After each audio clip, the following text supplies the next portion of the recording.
Kutoka nchini Afrika ya Kusini, leo nakutanisha na mwalimu wa mazoezi ambaye anafahamika kwa jina la King of Squats. Nadhani wengi mnamfahamu Mwamba kwa muonekano wake, lakini pia na aina mazoezi ambayo amekuwa akiyafanya. Naomba niseme huyu ni kivutio cha wanawake wengi sana. Wengi wamekuwa wakitamani kuwa na mwili kama wake. Hebu tazama, muangalie muonekano wake.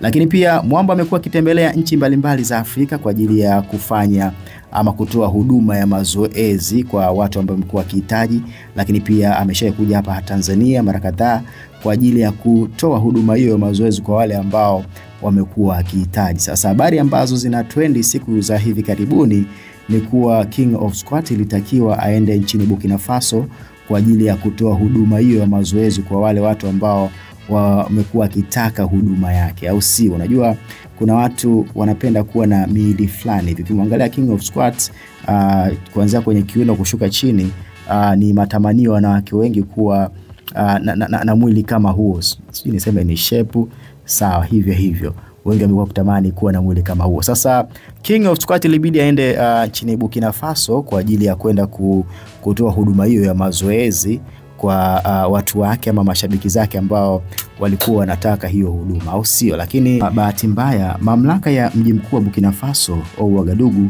ilifuta rasmi tukio la show hiyo ambayo ilipewa jina la Mega Show Fitness, ambalo lilipangwa kufanywa na King of Squat mnamo Novemba 8, 2025.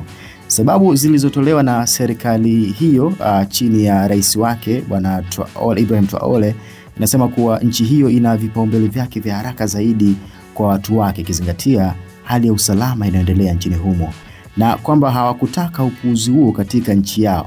Baadhi ya ripoti zinasema kuwa King of Squats hakuwa amepata vibali sahihi vya kuandaa hafla hiyo. Sasa wengi wamepongeza hiki ambacho ama taarifa hiyo iliyotolewa na serikali ya nchini humo kuwa wana vipaumbele vyao vya kufanya. Yaani wao hawataki vitu vyovyote ambavyo si vya msingi vikafanyike nchini kwao. Lakini pia nadhani wengi mnafahamu msimamo wa rais wa nchi hiyo Traore, Bwana Traore, Ibrahim Traore.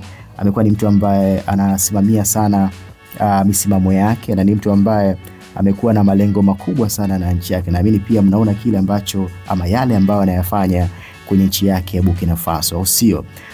Neno moja kwa King of Squats, nini ambacho kinakuvutia kwa ujamaa? Lakini pia ni kitu gani ambacho wewe haukipendi kabisa?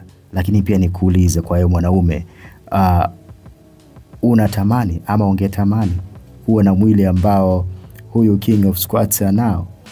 Unaweza kufanya mazoezi ambayo anayafanya, lakini pia je, unaweza kumruhusu mpenzi wako, mke wako kwenda kufanyishwa mazoezi na King of Squats?